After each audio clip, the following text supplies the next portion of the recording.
नमस्कार दोस्तों, स्वागत है आपका हमारे YouTube चैनल SL जी के हब में। दोस्तों आज बात करेंगे बायोलॉजी के कुछ महत्वपूर्ण प्रश्नों की, जो कि हमारी सीरीज चल रही है जिसके अंदर हम बात कर रहे हैं कुछ बेहद ही महत्वपूर्ण, जो कि वनडे एग्ज़ाम्स के अंदर डायरेक्टली पूछ लिए जाते हैं। तो बढ़ते हैं आगे, बट उससे पहले अगर आप हमारे चैनल पर नए हैं तो चैनल को सब्सक्राइब कीजिए और बेल आइकन को ज़रूर प्रेस कीजिए।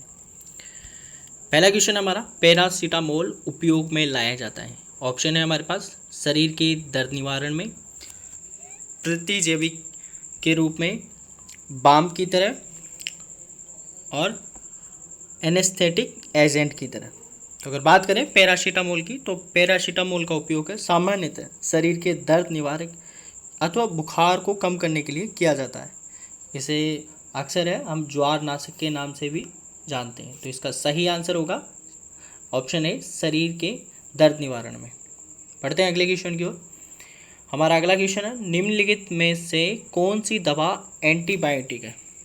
ऑप्शन है हमारे पास एस्प्रिन, पैरासीटामोल, पेनिसिलिन, एंटेरोकाबिनोल। तो अगर बात करें एंटीबायोटिक की, तो पेनिसिलिन एक तरह की एंटीबायोटिक है और इसकी खोज है जो कि अलेक्जेंडर फ्लेमिंग ने 1928 में की थी, और जो कि एक तरह की कवक से ये है हमें प्राप्त होती है। तो इसका सही आंसर होगा ऑप्शन ए, एस्प्रिन। पढ़ते हैं अगले क्वेश्चन की ओर।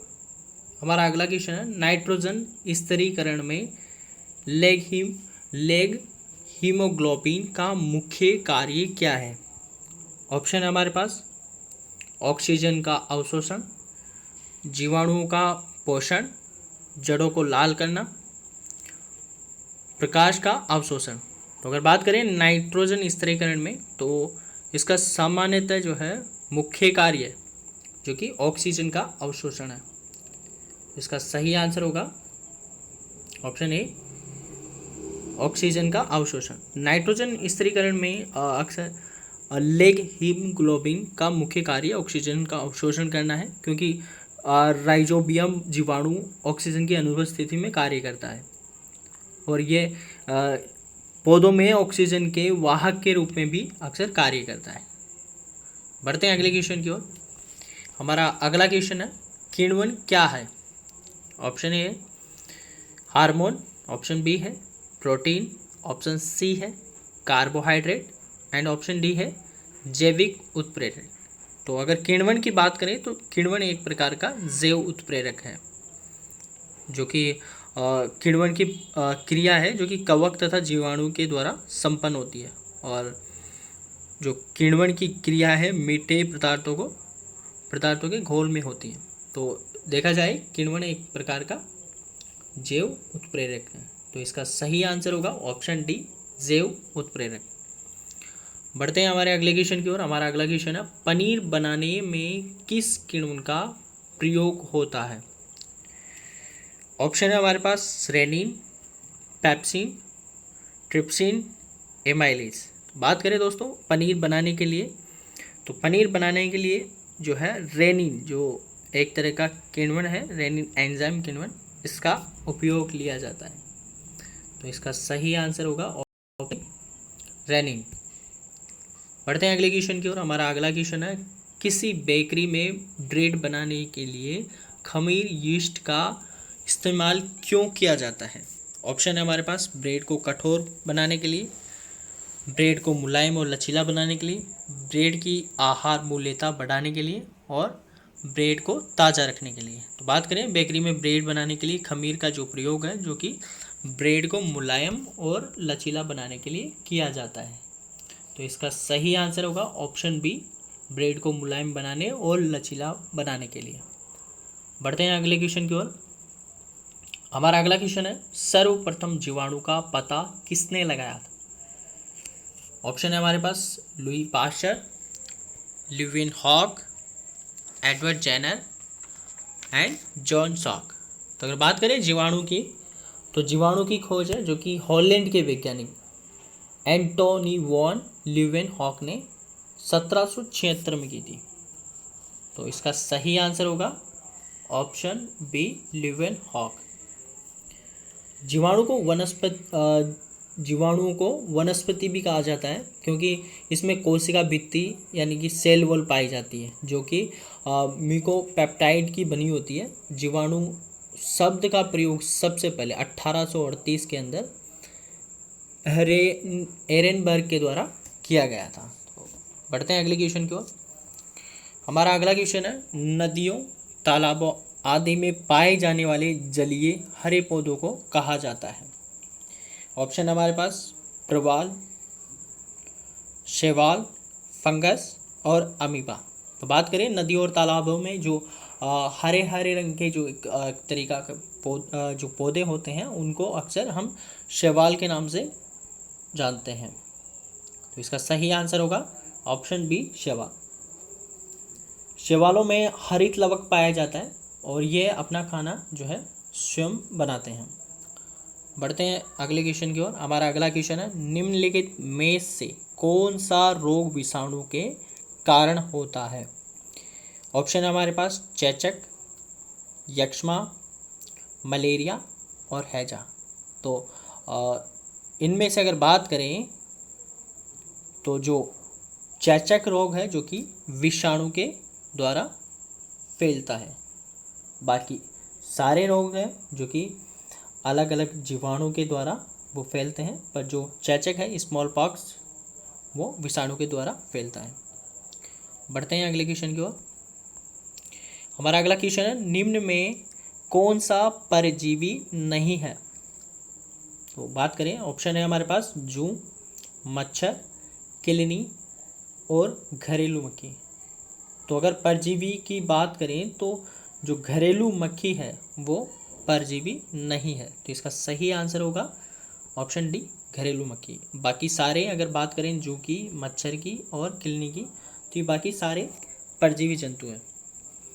बढ़ते हैं अगले क्वेश्चन की ओर। हमारा अगला क्वेश्चन है, निम्नलिखित में कौन विषाणु के द्वारा होने वाली बीमारी है। ये कौन सी बीमारी है, इनके अंदर विषाणु के द्वारा होती है। तो हमारे पास ऑप्शन है हैजा, टिटनेस, पोलियो एंड कोनेरिया। तो अगर विषाणु के द्वारा विषाणु जनित रोग की बात करें तो विषाणु जनित रोग है इसमें से पोलियो, जो कि एक विषाणु के द्वारा फैलता है। पोलियो अथवा शिशु अंगघात या के नाम से भी इसे जाना जाता है। प्राय ये छोटे बच्चों के अंदर ये बीमारी संक्रमित होती है। ये पोलियो मिलीटियस नामक के विषाणु के द्वारा फैलती है। तो इसका सही आंसर होगा ऑप्शन सी, पोलियो। बढ़ते हैं अगले क्वेश्चन की ओर। हमारा अगला क्वेश्चन है, निम्नलिखित में से कौन सा अम्ल पेट में जीवाणुओं का नाश करता है। तो दोस्तों बात करें ऐसा अम्ल जो कि हमारे पेट के अंदर जीवाणु का नाश करता है, तो ऑप्शन है हमारे पास H2SO4, HCl, HNO3 and H3PO4। तो जो पेट के अंदर जो अम्ल होता है वो होता है हाइड्रोक्लोरिक एसिड यानी कि HCl, जो कि हमारे पेट के जितने भी जीवाणु होते हैं उनका नाश करता है। तो इसका सही आंसर होगा ऑप्शन बी, HCl। मानव शरीर में अक्सर जो है यह आमाशय में पाई जाने वाली छोटी ग्रंथियों से स्रावित होता है। इन ग्रंथियों की कोशिकाओं को ऑक्टिंजेटिक कोशिका भी कहते हैं। चलिए बढ़ते हैं अगले क्वेश्चन की ओर। हमारा अगला क्वेश्चन है, शाकनाशी ऐसे रासायनिक पदार्थ है जो स्पेस का नियंत्रण करते हैं। अगर शाकनाशी की बात करें तो हमारे पास ऑप्शन दिए हैं इसके, कवक, अपतरण, सूत्रकृमि और कीट। तो शाकनाशी है जो कि ऐसे रासायनिक है जो कि अपतरण या खरपतवार का नाश करते हैं। तो इसका सही आंसर होगा ऑप्शन बी, अपतरण। अपतरण को खरपतवार के नाम से भी जाना जाता है। बढ़ते हैं अगले क्वेश्चन की ओर। हमारा अगला क्वेश्चन है, सामान्य वायरस निम्नलिखित को छोड़कर समस्त पौधों को संक्रमित करता है। ऑप्शन है हमारे पास फ्लोएम, मज्झा, कॉटेक्स एंड तनाग्र। बात करें सामान्य वायरस की, तो सामान्यतः विषाणु जो है होता है जो तनाग्र यानी कि शूट एपेक्स को छोड़कर समस्त पौधों को नष्ट कर सकता है। तो इसका सही आंसर होगा ऑप्शन डी, तनाग्र। बढ़ते हैं अगले क्वेश्चन की ओर। हमारा अगला क्वेश्चन है डायलेक्सिया संबंधित है। ऑप्शन है हमारे पास बेमेल अक्षरों को पढ़ने में कठिनाई, हार्ट से बच्चों की एक प्रकार की बीमारी है, वृद्ध की बीमारी है। तो अगर बात करें डायलेक्सिया, तो डायलेक्सिया के अंदर जो है बेमेल अक्षरों को यानी कि अक्षरों को पढ़ने में कठिनाई होती है। तो इसका सही आंसर होगा ऑप्शन ए, बेमेल अक्षरों को पढ़ने में कठिनाई से। बढ़ते हैं अगले क्वेश्चन की ओर। हमारा अगला क्वेश्चन है जीवाणुओं की रोम जैसी संरचना को कहा जाता है। ऑप्शन है हमारे पास फ्लैजिला, एट्रिक्स, क्लास्ट, सिलेंड्री।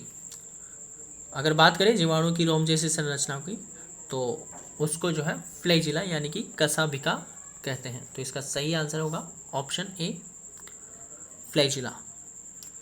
बढ़ते हैं अगले क्वेश्चन की ओर। हमारा अगला क्वेश्चन है दूषित पानी के कारण कौन सा रोग नहीं होता है। ऑप्शन है हमारे पास हैजा, टाइफाइड, पोलियो एंड मीजल्स। तो दोस्तों देखें यहाँ पर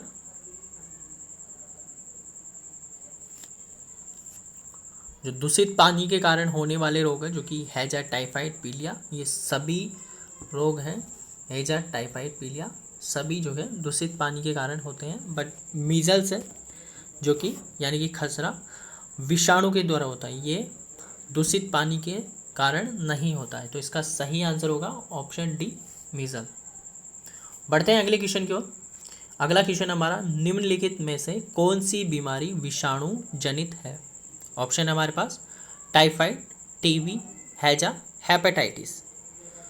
तो अगर बात करें विषाणु जनित रोग की, तो यहाँ पर ओनली जो हेपेटाइटिस है, जो कि एक तरीके विषाणु जनित यकृत का रोग है, यानी कि लीवर का एक रोग है। ये हमारी जो लीवर है उसको प्रभावित करता है, और यह अक्सर दूषित जल या रक्तदान अथवा संक्रमित सुई के उपयोग से फैलता है। तो इसका सही आंसर होगा ऑप्शन डी, हेपेटाइटिस। बढ़ते हैं अगले क्वेश्चन की ओर। हमारा अगला क्वेश्चन है नाइट्रोजन फिक्सिंग जीवाणु सामान्यतः पाए जाते हैं। ऑप्शन है हमारे पास परजीवी पौधों में, अधिपादपीय पौधों में, लेग्यूमिनस पौधों में और जलीय पौधों में। तो नाइट्रोजन फिक्सिंग की अगर बात करें तो लेग्यूमिनस जो पौधे होते हैं, पौधों की जड़ों में सामान्यतः नाइट्रोजन फिक्सिंग जीवाणु पाए जाते हैं, जो कि नाइट्रोजन का यौगिकीकरण करते हैं। तो इसका सही आंसर होगा ऑप्शन सी, लेग्यूमिनस पौधे। बढ़ते हैं अगले क्वेश्चन की ओर। हमारा अगला क्वेश्चन है बैक्टीरियम प्रत्येक मिनट में विकसित होते हैं तथा 1 घंटे में वह 1 कप को भर देता है। आधे कप को भरने में कितना समय लगेगा। ऑप्शन है हमारे पास 15 minute, 30 minute, 59 minute and 60 minute. बात करें बैक्टीरियम की, तो प्रत्येक जीवाणु कोशा जो कोशिका विभाजन होता है जीवाणु के अंदर, यानी कि बाइनरी फ्यूजन में विभाजन द्वारा तेजी से विभाजित होकर विकसित होते हैं। यानी कि प्रत्येक जो है विभाजन के अंदर इनकी संख्या दुगनी होती है। तो बैक्टीरिया को देखा जाए तो जब 59 सेकंड होगा तब इनकी जो है संख्या यानी कि आधा कप से ये है भर जाएगा, और जैसे ही नेक्स्ट 60वें मिनट पे पूरा कप है, क्योंकि डबल होंगे एक साथ, तो पूरा कप है वो भर जाएगा। तो इसका सही आंसर होगा ऑप्शन सी, 59 मिनट पर जो कप है आधा भरा होगा। बढ़ते हैं अगले क्वेश्चन की ओर। हमारा अगला क्वेश्चन है पादप विषाणु में किस प्रकार के आनुवांशिक पादप पाए जाते हैं। ऑप्शन है हमारे पास आरएनए, डीएनए, आरएनए और डीएनए दोनों, और इनमें से कोई नहीं। तो बात करें आरएनए की, तो आरएनए जो है इसका सही आंसर होगा। जो पादप विषाणु में किसी प्रकार का आनुवंशिक पादप जो पदार्थ पाए जाते हैं, यहाँ पर पदार्थ है नॉट पादप पदार्थ पाए जाते हैं वो है आरएनए में पाए जाते हैं। और अब बात करें आरएनए की, तो सर्वप्रथम खोजा गया पादप विषाणु TMV था, जो कि पादप विषाणु का संवहन यानी कि प्लाज्मोडियम प्लाज्मोडिस मेटा के द्वारा एक कोशिका से दूसरी कोशिका में होता है। अधिकांश पादप विषाणु में सिंगल अथवा डबल स्टैंडर्ड आरएनए पाया जाता है, जबकि कुछ पादप विषाणु में सिंगल अथवा डबल स्टैंडर्ड डीएनए भी पाया जाता है। तो ये थे दोस्तों आज के कुछ खास महत्वपूर्ण प्रश्न जो कि वनडे एग्ज़ाम्स के अंदर डायरेक्टली पूछ लिए जाते हैं। उम्मीद करता हूँ वीडियो पसंद आया होगा। अगर वीडियो पसंद आया तो लाइक कीजिए, अपने दोस्तों के साथ में शेयर कीजिए और हमें कमेंट करके ज़रूर बताइए कि आपको वीडियो कैसा लगा। मिलते हैं अगले वीडियो में, तब तक के लिए नमस्कार।